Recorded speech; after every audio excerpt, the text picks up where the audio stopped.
আগামী 22শে জানুয়ারি থেকে আমাদের বিএনপির চেয়ারম্যান জনাব তারেক রহমান সাহেব সিলেটে হযরত শাহজালাল শাহ এবং শাহপরান শাহর মাজার জিয়ারত করে ত্রয়োদশ জাতীয় সংসদ নির্বাচনের আনুষ্ঠানিক নির্বাচনী প্রচার কাজ শুরু করবেন। তার ধারাবাহিকতায় উনি সকালে মাজার জিয়ারত করে 22 তারিখে উনি সিলেট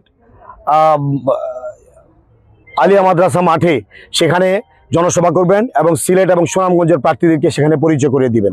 পরবর্তীতে তিনি মৌলভীবাজারে শেরপুরে এখানে একটি জনসভা করবেন, সেখানে মৌলভীবাজার জেলার সকল প্রার্থীদেরকে পরিচয় করে পরবর্তীতে হবিগঞ্জের শায়েস্তাগঞ্জে আরেকটি জনসভা করবেন। এক্সট্রিম মশার কয়েল প্ল্যান্ট ফাইবার দিয়ে তৈরি, ডেঙ্গু চিকুনগুনিয়া বাহি সহ যে কোনো মশার বিরুদ্ধে দেয় এক্সট্রিম সুরক্ষা। সেখানেও হবিগঞ্জের প্রার্থীদেরকে পরিচয় করে দিবেন। তারপরে উনি ব্রাহ্মণবাড়িয়া আসবেন, ব্রাহ্মণবাড়িয়ার কোটাপাড়া মাঠে সেখানে ব্রাহ্মণবাড়িয়ার সকল প্রার্থীদের পরিচয় করে দিবেন এবং সেখানে জনসভা হবে, সেখানে বক্তব্য রাখবেন।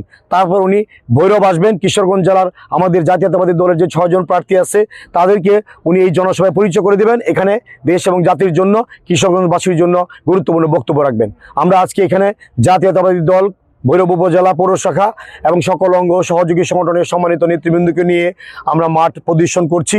আমরা দেখছি আগামী দিনে এই বিশাল জনসভাকে জনসমুদ্রে রূপান্তরিত করার জন্য কি প্রয়োজনীয় পদক্ষেপ নেওয়া দরকার, কি ব্যবস্থাপনা করা দরকার, স্টেজ সহ সার্বিক বিষয়গুলো আমরা লক্ষ্য করছি। ঢাকা থেকে আমাদের চেয়ারম্যানের যে সিকিউরিটি ফোর্স CSF এর কর্মকর্তারা এসে পৌঁছবেন। আমরা আবারও মাঠ দেখব এবং ব্যবস্থাপনাগুলো আমরা প্রাথমিক সিদ্ধান্তগুলো নেব।